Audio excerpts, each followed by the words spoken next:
Hey guys what's up. मैं हूं निशान जैन। अनअकैडमी के यूट्यूब चैनल पर हम बात करते हैं कि सिविल सेवा परीक्षा को क्रैक करने के लिए क्या कुछ ऐसे टिप्स हो सकते हैं जिनसे हमें इसमें सहायता मिल सकती है। मैं छोटा सा परिचय आपको दे देता हूं अपना।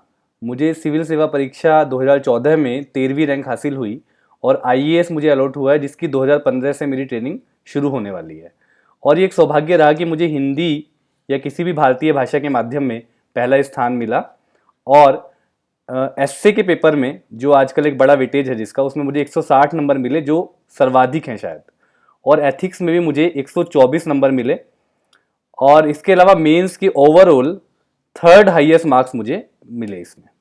मेरी मेंस की मार्कशीट जैसा कि आप देख रहे हैं, एसए में 160 मार्क्स, जनरल स्टडीज़ में 378 नंबर, जिसमें से पहले पेपर में 89, दूसरे में 88, तीसरे में 77 और एथिक्स के पेपर में 124 नंबर मुझे मिले। इस तरह से टोटल 378 नंबर।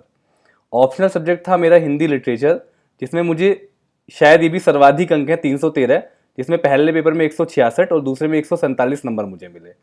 इस तरह से मेंस में टोटल 851 नंबर मिले, जो थर्ड हाईएस्ट मार्क्स हैं। पर्सनैलिटी टेस्ट में मुझे 150 नंबर मिले। इस तरह से कुल मिला के 1001 का एक शगुन और शुभ अंक मुझे मिले।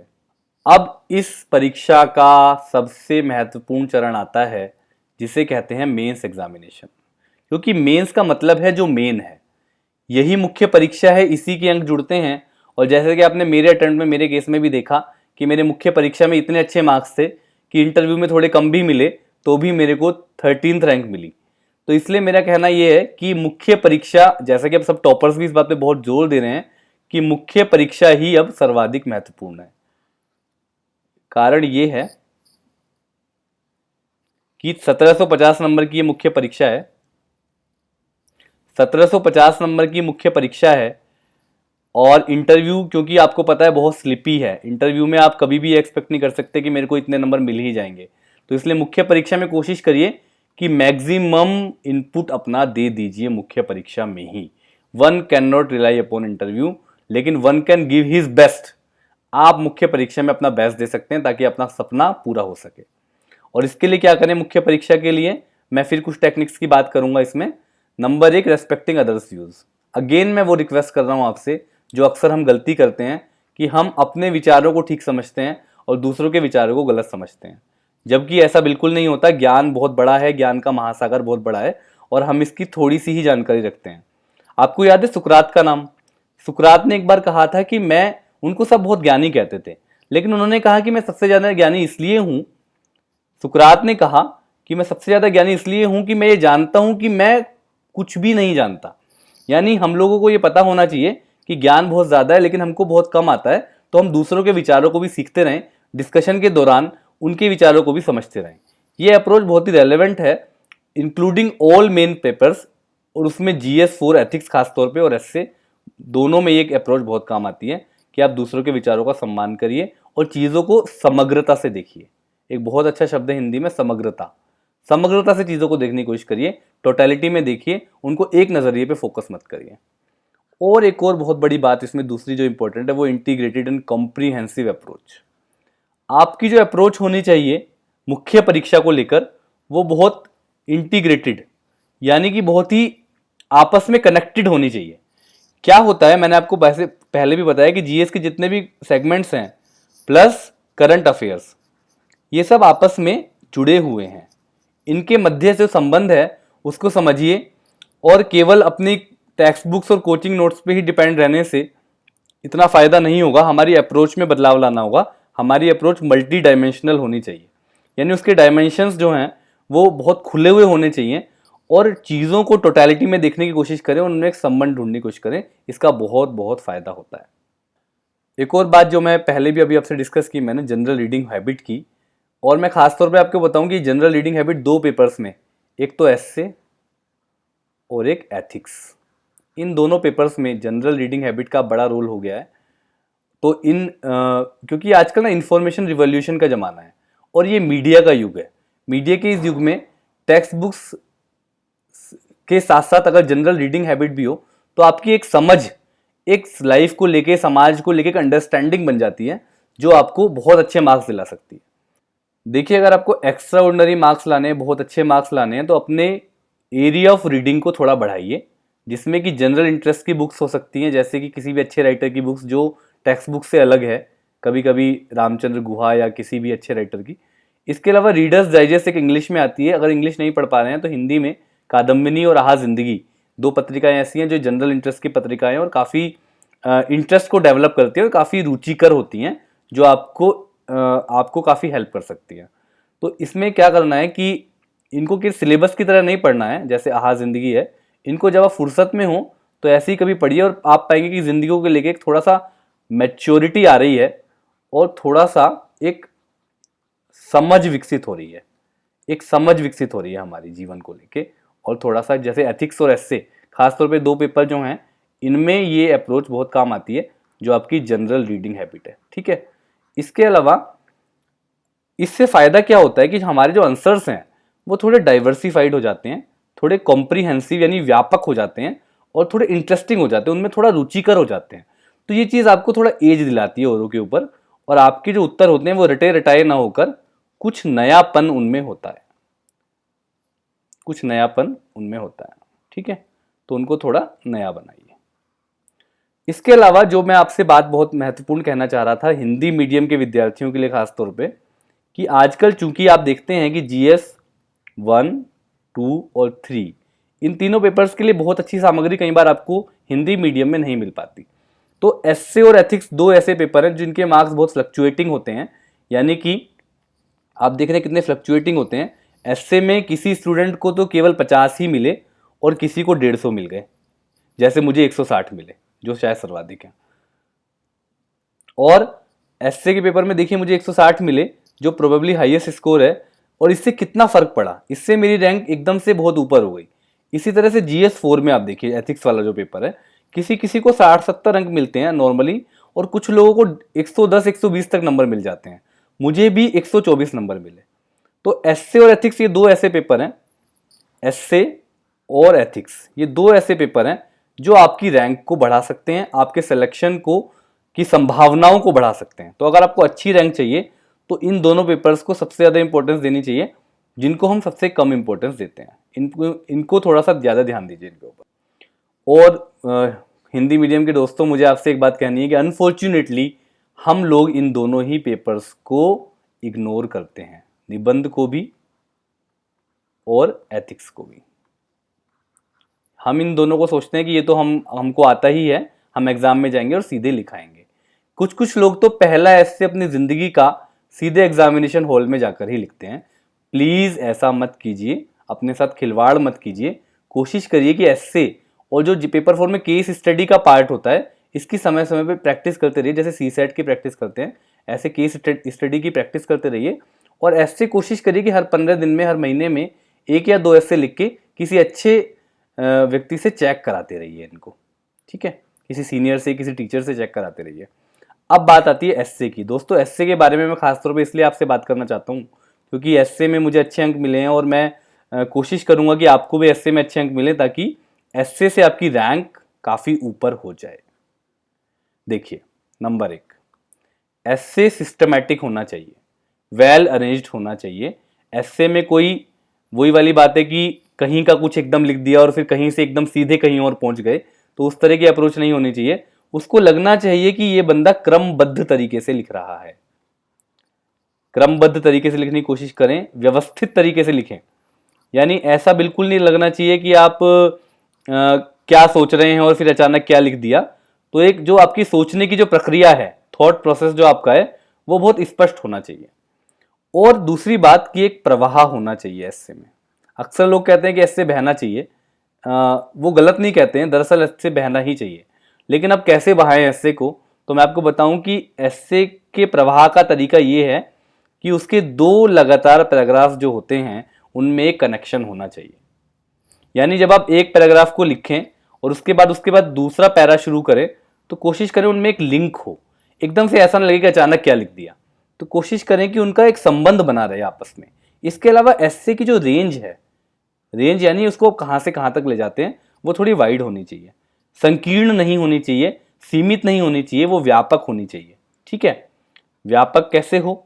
व्यापक ऐसे हो सकती है कि आप देखते हैं कि जीवन, जिस तरह से जीवन के बहुत सारे पक्ष होते हैं, उसी तरह से एस्से के भी बहुत सारे पक्ष हो सकते हैं, जैसे कि ऐतिहासिक, सामाजिक, आर्थिक, सांस्कृतिक, भौगोलिक, दार्शनिक और राजनीतिक।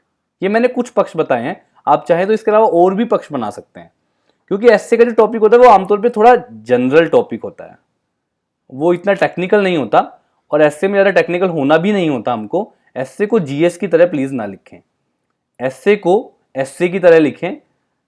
और एस्से का मतलब होता है कि एक विचार प्रक्रिया को व्यवस्थित तरीके से अभिव्यक्त करना। तो उस तरह से आप अभिव्यक्त करें चीज़ों को, और उसमें कोशिश करें कि सभी पक्षों को विकसित करें, ठीक है। और उसके लिए क्या करें कि जो एस्से का मुख्य भाग है, यानी इंट्रोडक्शन और कंक्लूजन के बीच में जो एस्से का मेन पार्ट है, उसमें इन सब पक्षों को डेवलप करने की कोशिश करें, ठीक है। और इसके अलावा अब आती है इंट्रोडक्शन की बात, कि इंट्रोडक्शन कैसे दें। तो आपकी जो भूमिका होनी चाहिए वो भूमिका थोड़ी विजनरी सी लगे, कि मतलब आपका अपना अपना तरीका हो सकता है। कुछ लोग भूमिका ऐतिहासिक भूमिका लिखते हैं, कुछ लोग कोई कोटेशन लिखते हैं भूमिका में, कुछ लोग कोई कहानी लिखते हैं भूमिका में, अपना अपना तरीका है। कुछ लोग किसी महापुरुष की कोई बात लिख के शुरू करते हैं, तो वो अपना अपना तरीका हो सकता है। लेकिन जो आपका इंट्रोडक्शन हो वो एक रिफ्लेक्शन होना चाहिए उसमें टॉपिक का। और उसके बाद कोशिश करें कि पूरे एस्से के दौरान जो भी आप लिख रहे हैं, टॉपिक जो है ना वो हर पैराग्राफ में झलकना चाहिए, एक भटकाव नहीं होना चाहिए। एस्से में उसको ये कहीं ना लगे कि ये स्टूडेंट जो है ये भटक रहा है। इसके अलावा एंड में कंक्लूजन, कंक्लूडेड जब करें एस्से को तो एक क्लियर कंक्लूजन होना चाहिए। कोई निर्णय या जजमेंट आपको नहीं देना है, लेकिन हाँ इतना जरूर है कि आप जो आपने पूरा एस्से डेवलप किया उसका एक निष्कर्ष तो जरूर ही दे दें कि हाँ भाई ये पूरी बात थी और इसको इस तरह से समराइज किया जा सकता है। तो एस्से की बात हमने की, एस्से और एथिक्स की बात की, मुख्य परीक्षा की बात की, और अब हम बात करते हैं इंटरव्यू की। देखिए, इंटरव्यू में सबसे पहले इंपॉर्टेंट बात यह है कि बी व्हाट यू आर, जो आप हैं वही रहिए। कई बार हम लोग दूसरों की बातों में आके, कुछ लोगों के कहने में आके दूसरों के जैसा बनने की कोशिश करते हैं।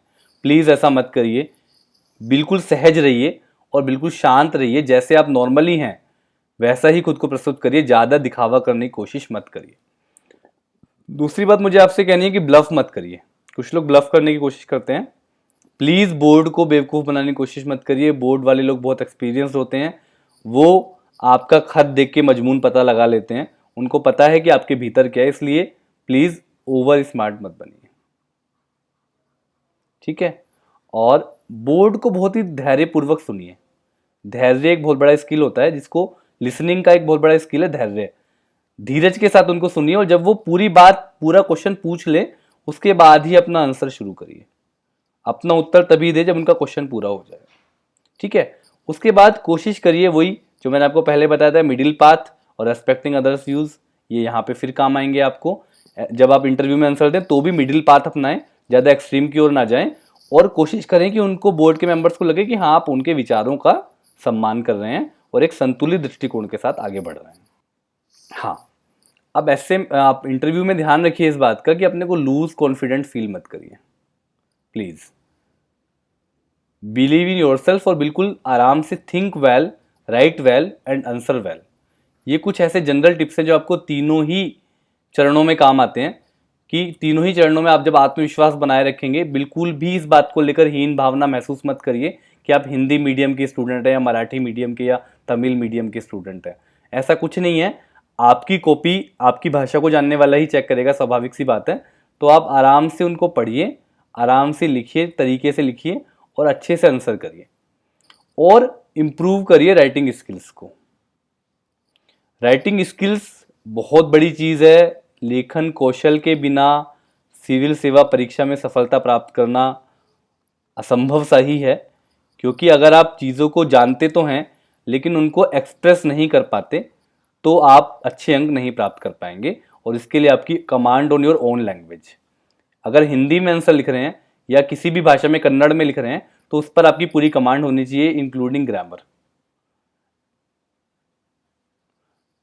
इसके अलावा जैसा कि हमको भाषा विज्ञान और मनोविज्ञान से पता चलता है कि अपनी भाषा में पढ़ाई करने से आप चीज़ों को अच्छे से समझ पाते हैं। जब आप ये बात जानते हैं कि आपने हिंदी माध्यम में पढ़ाई की या किसी भी भारतीय भाषा के माध्यम में पढ़ाई की, तो आपको निश्चित रूप से चीज़ें बहुत गहराई से समझ में आई होंगी। तो उनका यहाँ पर आकर इस्तेमाल करिए और इस हीन भावना से बाहर निकलिए कि हम हिंदी माध्यम के इसलिए हमको सफलता प्राप्त नहीं होगी। ओरिजिनल आइडियाज़ एंड थॉट्स, हमारा ये प्लस पॉइंट है कि क्योंकि हमने मातृभाषा में शिक्षा प्राप्त की है, तो हमारे जो विचार हैं वो मौलिक हैं। हमारे जो विचार हैं, हमारे जो आइडियाज़ हैं वो मौलिक हैं और नए हैं और नवोन्मेषी हैं, यानी इनोवेटिव हैं। वो आइडियाज़ जो हैं वो नवोन्मेषी हैं, इनोवेटिव हैं, तो इसलिए हमको दूसरों पर एज मिल सकता है। ठीक है। और सौभाग्य की बात है कि मुझे भी 851 नंबर मिले मुख्य परीक्षा में, जबकि जो कि थर्ड हाईएस्ट हैं, और जबकि मैं हिंदी माध्यम का विद्यार्थी हूँ और मेरी पूरी पढ़ाई भी हिंदी माध्यम में ही हुई है और मैंने अपनी डिग्रियाँ भी हिंदी में ही ली। इसलिए प्लीज़ मैं आपसे कहना चाहूँगा कि ग्रामेटिकल एरर्स को इग्नोर करिए। पढ़ने वाले पर बुरा असर पड़ता है, उसको लगता है कि अभी हम मैच्योरिटी लेवल प्राप्त नहीं कर पाए। और इंग्लिश के बारे में एक हौवा बनाया हुआ है हमारे देश में कि इंग्लिश एक बहुत ही टफ भाषा है और अंग्रेजी को सीखना बहुत मुश्किल है। 10वीं 12वीं से एक हमारे यहाँ एक हौवा बन जाता है, जबकि ऐसा बिल्कुल नहीं। अंग्रेजी एक बहुत आसान भाषा है जिसमें केवल 26 लेटर्स हैं, जबकि हिंदी में 52 अक्षर हैं और अंग्रेजी में कोई मात्रा भी नहीं है। ठीक है। तो English is not a language which is too difficult to learn. इतना भी मुश्किल नहीं है। अंग्रेजी को आराम से पढ़िए और इसको कोई बैरियर मत बनाइए, क्योंकि क्वालिफाइंग इंग्लिश का पेपर आपको देना ही है। तो जब क्वालिफाइंग इंग्लिश पास करना ही है तो फिर इंग्लिश से डरना कैसा। इंग्लिश को अपनाइए और उसको प्रयोग करने की कोशिश करते रहिए। थोड़ा सा ना इन इंग्लिश सोर्सेज के टच में भी रहिए, क्योंकि पेपर जो होता है वो दोनों मीडियम के लिए एक जैसा बनता है। ऐसा तो है नहीं कि इंग्लिश मीडियम का अलग बनता है, हिंदी मीडियम का अलग बनता है या अलग से चेक होता हो। तो इसलिए आप न्यूज़पेपर्स इंग्लिश के कभी कभी देखते रहिए। रेडियो डिस्कशन कभी कभी इंग्लिश का न्यूज़ एनालिसिस जरूर सुन सकते हैं AIR पे, और उसमें कोई इतनी टफ इंग्लिश नहीं होती है। और कुछ वेबसाइट्स भी हैं जैसे मृणाल वगैरह, तो उन पर आप आराम से हिंदी में भी, अनअकैडमी पे भी हिंदी में बहुत कुछ अवेलेबल होने लगा है अब तो। ठीक है। और वेबसाइट्स की हेल्प लेते रहिए इसमें।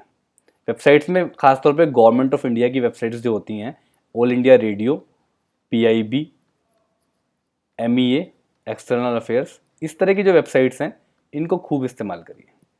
अगर आप चाहते हैं कि आपको कुछ और इस तरह के वीडियोस चाहिए मुझसे, तो आप कमेंट कर सकते हैं अनअकैडमी पे, और वीडियोस भी आपको मिल सकते हैं। कुछ और जनरल बातें मैं आपसे बोल रहा हूँ जो आपको तैयारी में भी काम आएंगे और आपकी ओवरऑल लाइफ में भी काम आएंगे, कि हैव कॉन्फिडेंस इन योरसेल्फ। हालांकि ये बात सब कहते हैं आपको, लेकिन ये वास्तव में बहुत महत्वपूर्ण है। आत्मविश्वास जब आप छोड़ देते हैं तो सब कुछ खत्म हो जाता है। जैसे कि स्वामी विवेकानंद ने कहा कि strength is life and weakness is death. शक्ति ही जीवन है और कमजोरी मृत्यु है। तो प्लीज़ अपनी हार के लिए खुद को तैयार मत कीजिए। अगर आप कॉन्फिडेंस लूज कर देते हैं तो आधी हार आपकी वहीं पे हो जाती है, और अगर आप कॉन्फिडेंट हैं तो आधी जीत आप तभी हासिल कर लेते हैं। दूसरा, never never never give up. कभी भी छोड़िए मत, कभी भी हिम्मत मत हारिए। जैसे कि जब पहले प्रयास में मेरा प्रीलिम्स भी क्लियर नहीं हुआ तो भी मैंने हिम्मत नहीं हारी। निराश में जरूर हुआ, लेकिन मेरे कुछ फैमिली और फ्रेंड्स ने मुझ पर भरोसा किया और मुझे मोटिवेट किया। तो आप छोड़िए मत, हमेशा आगे बढ़िए और सोचिए कि मेरे को अब क्या कमी रह गई थी और आगे बढ़ना है। और कोशिश करिए अगर हो सके तो एम्प्लॉयबिलिटी गेन कर लीजिए, क्योंकि ये तैयारी बहुत लंबी है और बहुत उबाऊ प्रक्रिया है इसमें। अगर गलती से किसी चरण में आप असफल हो गए तो ऐसे में क्या विकल्प होगा, कैसे हम अपने जीवन को एक सम्मानजनक तरीके से जी सकते हैं, उसके लिए फेलियर की स्थिति में आप कोशिश करिए कि एक प्रेशर फ्री रहने के लिए आप एक करियर विकल्प सोच लीजिए अपने मन में कि अगर ये नहीं हुआ तो मुझे क्या करना है या मैं क्या कर सकता हूँ। ठीक है। उसके अलावा आपकी फैमिली एंड फ्रेंड्स, ये दो ऐसे आपके बहुत बड़े फैक्टर्स हैं लाइफ में, आपका परिवार और आपके दोस्त, जो आपके जीवन में बहुत इंपॉर्टेंट पार्ट अदा करते हैं। तो उन्हें इग्नोर मत करिए प्लीज़। और मैं आपको ये सलाह देना चाहता हूँ कि उनके टच में रहिए। ये नहीं मैं कह रहा कि आप पूरे दिन उनसे बात करते रहिए, लेकिन हाँ, कोशिश करिए कि ऐसे लोगों के टच में ज़्यादा रहें जिनमें सकारात्मक सोच हो, पॉजिटिव एनर्जी हो जिनके अंदर, और जो आपको मोटिवेट करने में आपको सहयोग कर सके, जिनके अंदर एक मोटिवेशनल फोर्स हो। प्लीज़ ऐसे लोगों के टच में रहिए और ऐसे लोगों के साथ संपर्क बनाए रखिए, ठीक है। और हाँ, आप केवल पढ़ के उसको भूल मत जाइए, उसको रिवाइज भी कीजिए। रिवाइज करना साइकोलॉजिकली भी और एकेडमिकली भी बहुत अच्छा होता है, और रिवाइज किए बिना चीज़ों को रिटेन नहीं किया जा सकता।